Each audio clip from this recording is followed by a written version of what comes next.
Our opening words today are from Gwen Matthews.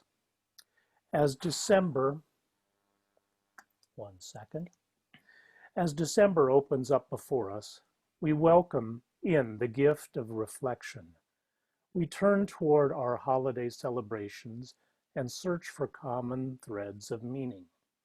We begin with Yule, the winter solstice, and we're invited to explore duality, cycles, and seasons, and to witness the holiday king being overcome by the oak king. Yule reminds us that we all partake in the miracle of renewal. Hanukkah, the festival of lights, commemorates a time of miracles when the faith of the Jewish people sustained them, excuse me, um, sustained them to reclaim their holy temple and keep the light of the menorah burning for 8 days. Christmas, the celebration of Jesus' humble birth in a manger, offers us to revisit the miracle of birth and the desire to find saviors to heal the scars of humanity.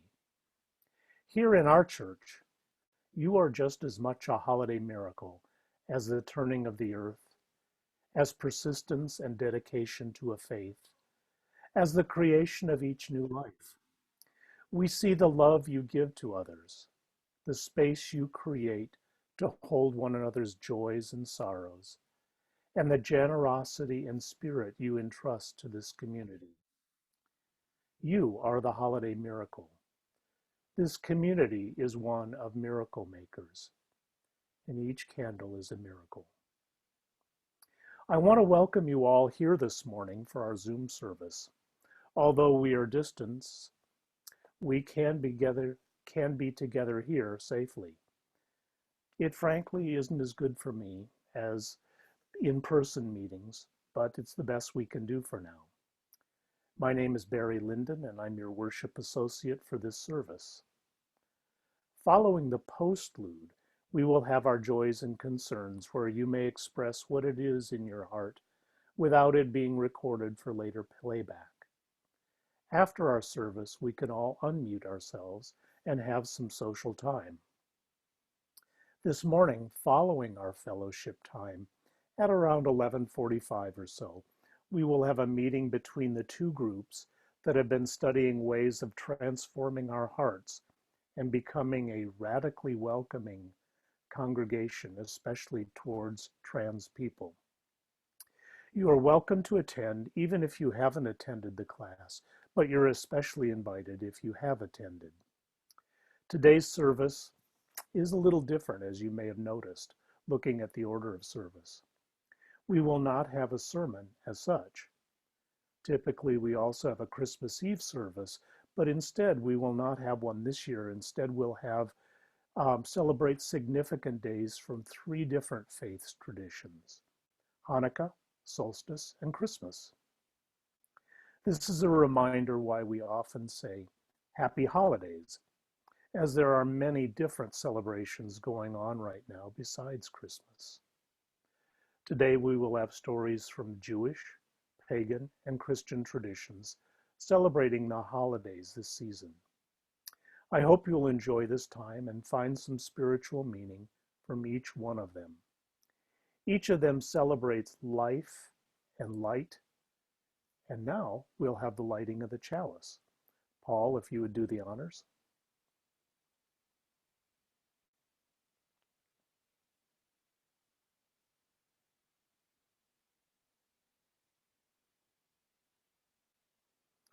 These words are from Amanda Udis Kessler. We rededicate ourselves to the miracle of light in a season of darkness, to the miracle of trust in a time of anxiety, to the miracle of hope in a time of despair, to the miracle of faith in a time of cynicism. We rededicate ourselves to the miracle of wholeness in a time of fracture, to the miracle of courage in a time of fear, to the miracle of resistance in a time of oppression, and to the miracle of peace in a time of violence. And in a time of hatred, we rededicate ourselves to the miracle of love. Please join me in reading the covenant of this congregation as Paul puts his words on the screen. Love is the doctrine of our congregation. The quest for truth is our holy right, and service is our prayer. To dwell together in peace, to seek knowledge and freedom, to serve humankind in friendship. Thus do we covenant. As you know, even though we're not meeting in person, expenses for the church go on. We must pay the mortgage, the electrical bill, and maintain our facilities. We also must pay our administrator, pay insurance, and pay our part-time minister, Reverend Kathy, which is well worth it in my opinion. But at this time of our service, we will pause to allow people to write a check to the church or use PayPal to sustain our church. These words are from Kristen Collins. We give to remind ourselves how many gifts we have to offer. We give to remember that we are part of something bigger than ourselves. We give because we believe in music and sacred space. We give with the faith that together we have enough. And here's our offertory.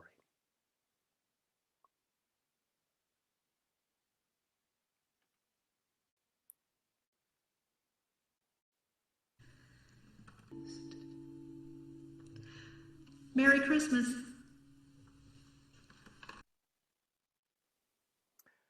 Thank you, Kelly and Paul, for your work, and thank all of you for your generosity. Today we will be discussing 3 celebrations that happen at this time of year: Hanukkah, Solstice, and Christmas. They all have something in common that we can learn from and keep in our hearts: tenacity, faith, and courage, which will allow us to keep going until the light and hope returns again. The first one we will discuss is Hanukkah. Although according to Jewish custom, Hanukkah is considered a minor Jewish festival, today it ranks, along with Passover and Purim, as one of the most beloved Jewish holidays, full of light and joy and family celebration. Unlike many Jewish holidays, Hanukkah, also known as the Festival of Lights, is not mentioned in the Bible. The historical events upon which the celebration is based are recorded in Maccabees 1 and 2, 2 books contained within a later collection of writings known as the Apocrypha. In the year 168 BCE, the Syrian king Antiochus Epiphanes sent his soldiers to Jerusalem.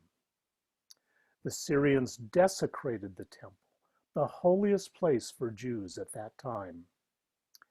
Antiochus also abolished Judaism, outlawing the observance of Shabbat and the festivals, as well as circumcision. Altars and idols were set up for the worship of Greek gods, and he offered Jews 2 options: conversion or death. A Jewish resistance movement, led by a priestly family known as the Hasmoneans or Maccabees, developed against the cruelty of Antiochus. Though outnumbered, Judah Maccabee and his fighters miraculously won 2 major battles, routing the Syrians decisively. Although historians debate the causes and outcomes of the war in which Judah Maccabee and his followers defeated the Syrian armies of Antiochus, there is no doubt that Hanukkah evokes stirring images of Jewish valor against overwhelming odds.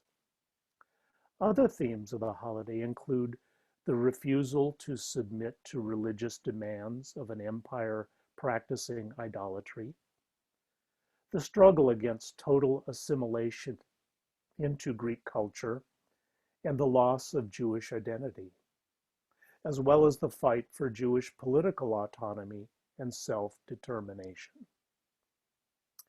Hanukkah, which means dedication, is the festival that commemorates the purification and rededication of the temple following the Greek occupation of that holy place. Today, the holiday reminds Jews to rededicate themselves to keeping alive the flame of Jewish religion, culture, and peoplehood so that it may be passed on to the next generation. The miracle of the oil. Originally, the 8-day holiday was intended to parallel the 8-day festival of Sukkot. The books of the Maccabees make no mention of the legend concerning a small jar of oil that unexpectedly lasted for 8 days. Only centuries after the Maccabees' defeat of the Syrians did the story of the jar of oil, which has come to be associated with Hanukkah, appear in the Talmud. According to the legend, when the Maccabees entered the temple and began to reclaim it from the Greeks, they immediately relit the Ner Tamid, which burns constantly in the temple and has a parallel in synagogues to this day. In the temple, they found a single jar of oil, which was sufficient for only 1 day.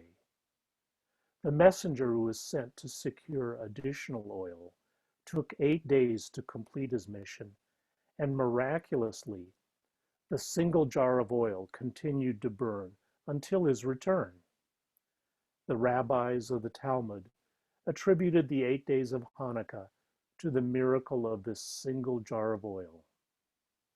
In terms of modern observance, although the practice of lighting the menorah, also called a Hanukkah, was common throughout much of the 19th century, North American Jews tended to neglect most of the other traditions and practices associated with the holiday. Although Hanukkah has become an important holiday among North American Jews by the 1920s, it would be incorrect to regard it as an imitation of Christmas with an emphasis on the exchange of presents. Rather, North American Jews use this holiday as a celebration of family, reinforcing Jewish identity in a place whose population may be overwhelmingly Christian, but in which Jews feel at home. Hanukkah, therefore, is a means for North American Jews to feel a kinship with their neighbors, while simultaneously asserting their Jewish distinctiveness. It reassures them that strength, tenacity, and hope will always prevail.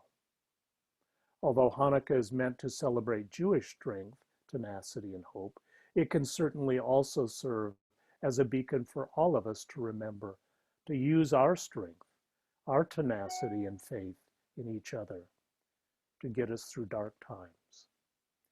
Maybe we find strength and hope in each other until the light returns. Paul?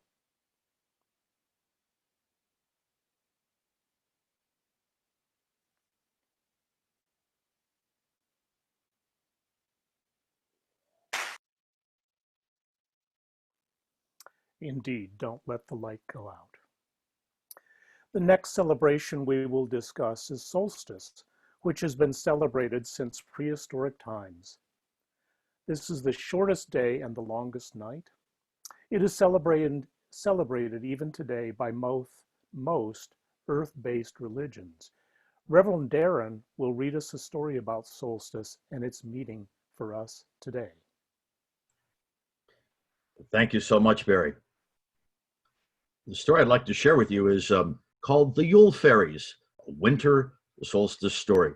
At 3:02 a.m., for those of you who like little facts like that, tomorrow morning will be the winter solstice, the high holy day of many pagans, as Barry mentioned, earth-based religions. And here is a little story all about a group of little ones who find out even more about what solstice is about. The Yule Fairies. A group of little fairies, Rose the fairy, and her fairy friends Daffodil, Little Meadowgrass, Lilac, Dandelion, and Elder Blossom, huddled in their home deep under the roots of a giant oak tree. They were safe and snug in their tiny underground cave lined with dandelion fluff, bird feathers, and dried moss.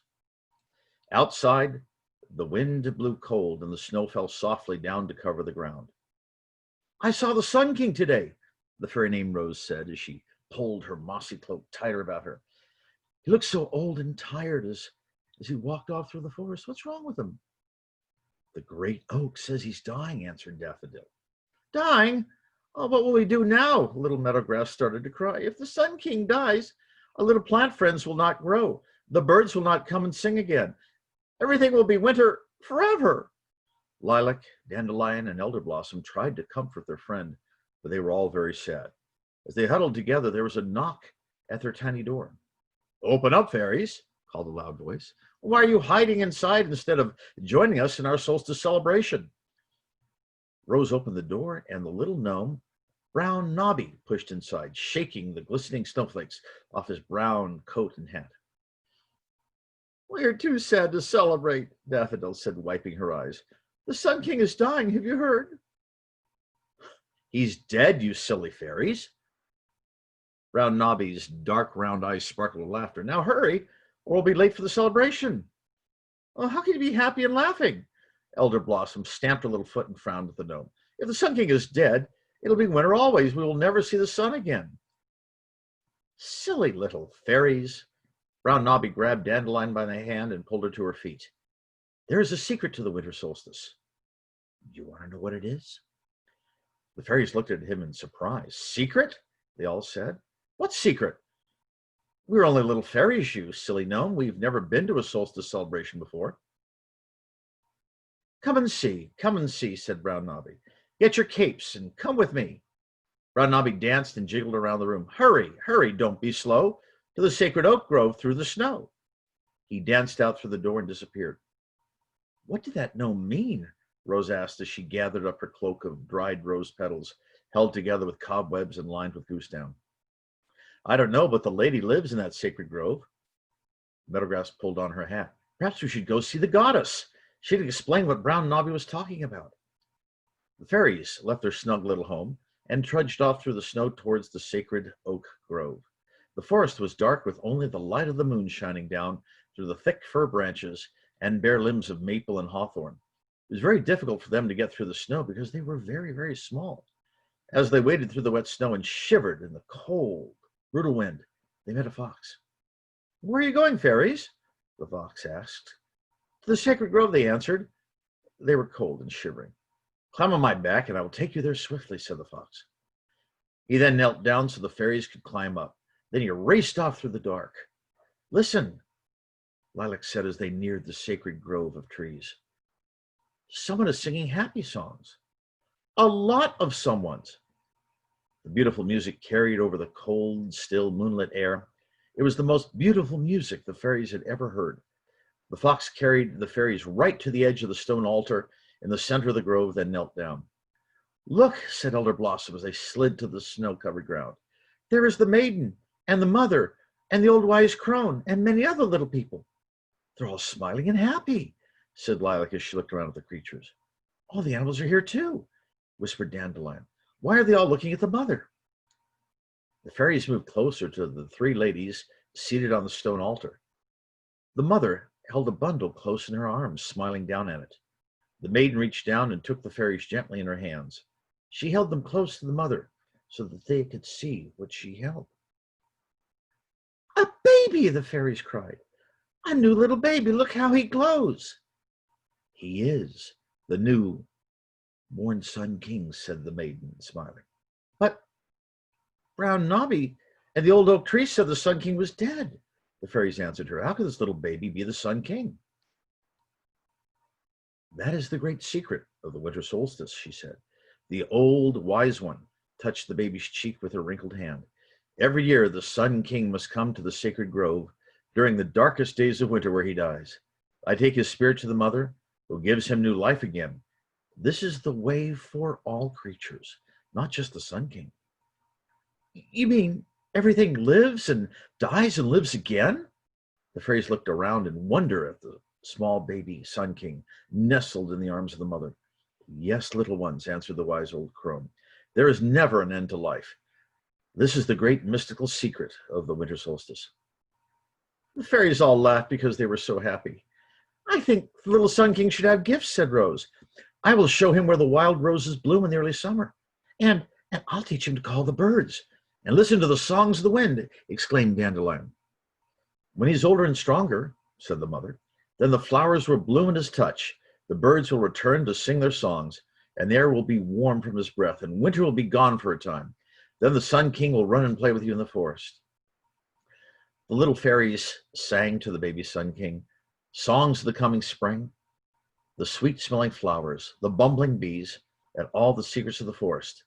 And all the creatures within the sacred grove sang with them.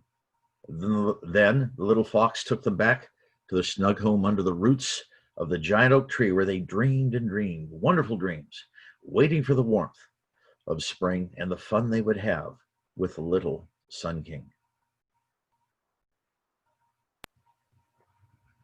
Thank you, Reverend Aaron.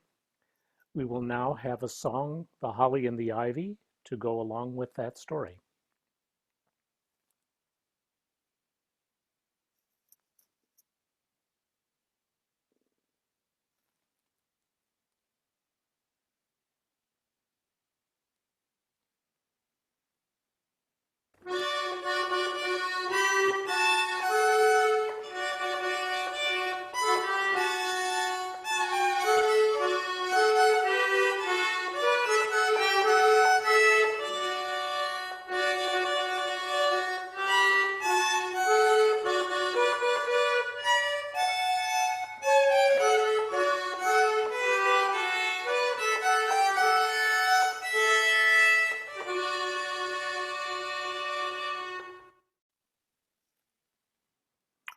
Thank you, Kelly and Emily.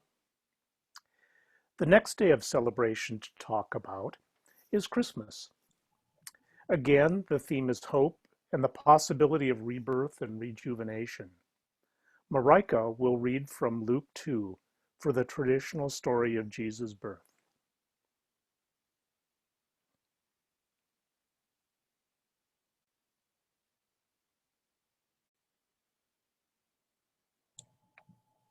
All right. I'm going to be reading this morning the traditional Christmas story from the book of Luke.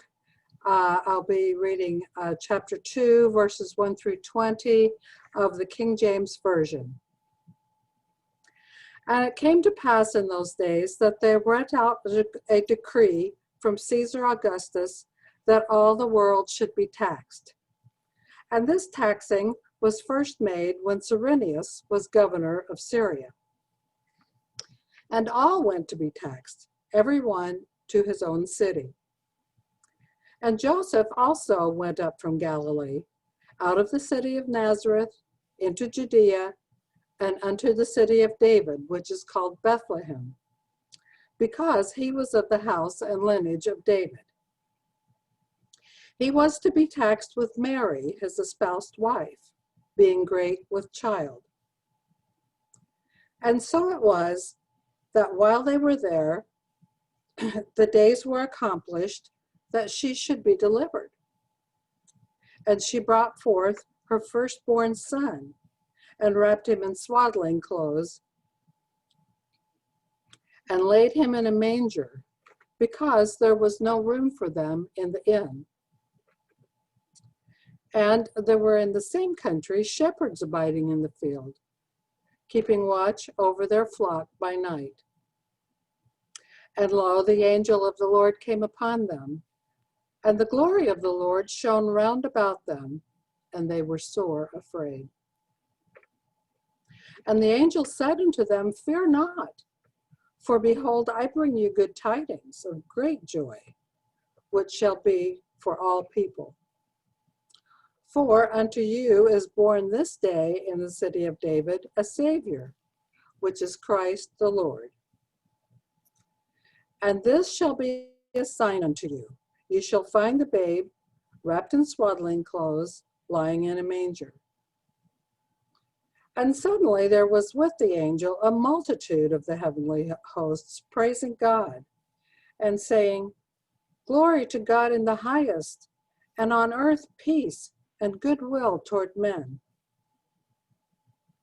And it came to pass, as the angels were gone away from them into heaven, the shepherds said to one another, Let us go now, even unto Bethlehem, and see this thing which has come to pass, which the Lord hath made known to us. And they came with haste, and found Mary and Joseph and the babe lying in the manger. And when they had seen it, they made known abroad the saying which was told them concerning this child. And all that heard it wondered at those things which were told them by the shepherds. But Mary kept all these things and pondered them in her heart. And the shepherds returned, glorifying and praising God for all the things that they had heard and seen, as it was told to them. Thank you, Marika. Today we're going to try something new. As Paul puts the music and the words on the screen, please feel free to sing along with this familiar song, even though you're muted.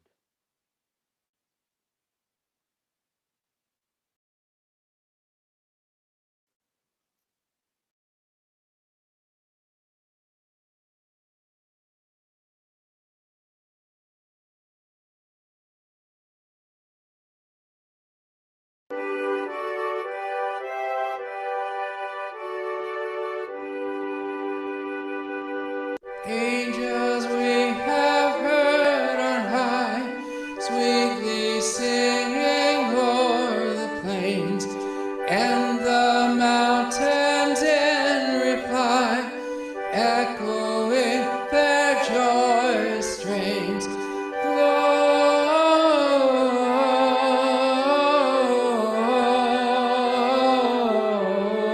Gloria in excelsis Deo,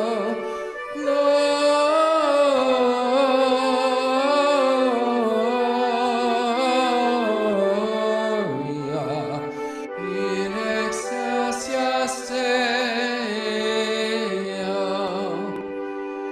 Shepherds, why this jubilee? Why the joyous strains prolong? What the gladsome tidings be, which inspire your heavenly song?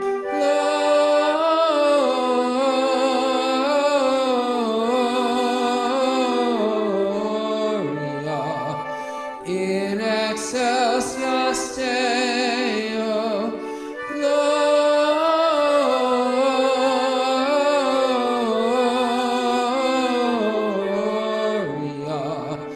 in excelsis Deo.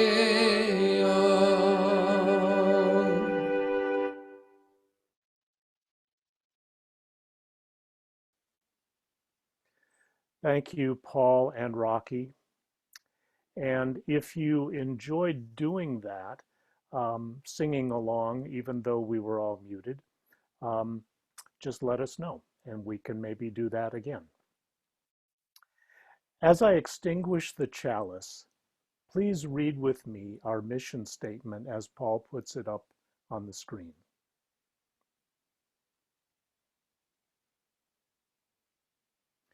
We agree to provide a safe place to celebrate diversity, draw inspiration for living better lives, foster social and environmental justice, and compassionately support each other in our spiritual searches.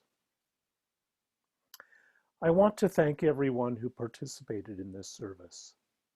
Kelly, Emily, Rocky, Joe, Marika, and Reverend Darren, And I certainly want to recognize Paul for all the extra work he put in on this service. I want to remember those who make the services possible by working behind the scenes to make sure things are taken care of.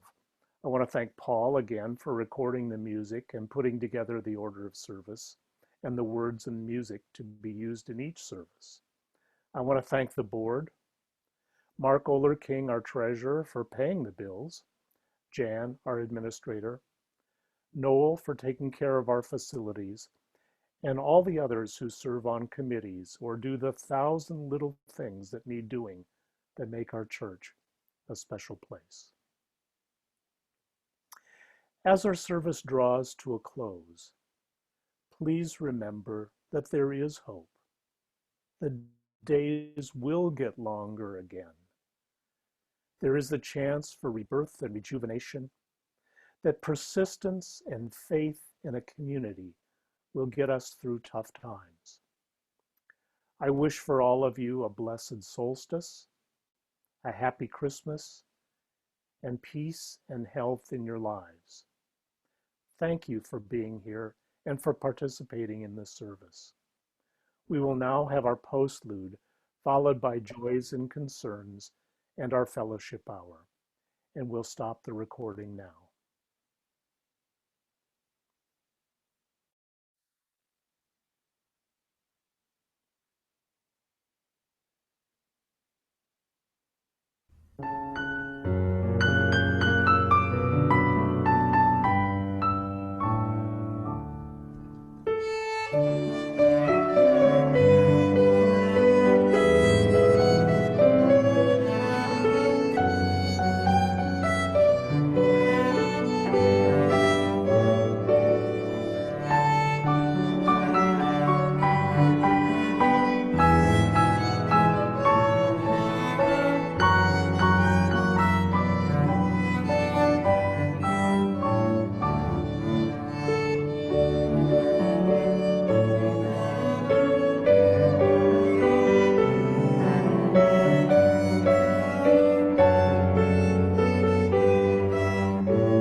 Merry Christmas! Merry Christmas!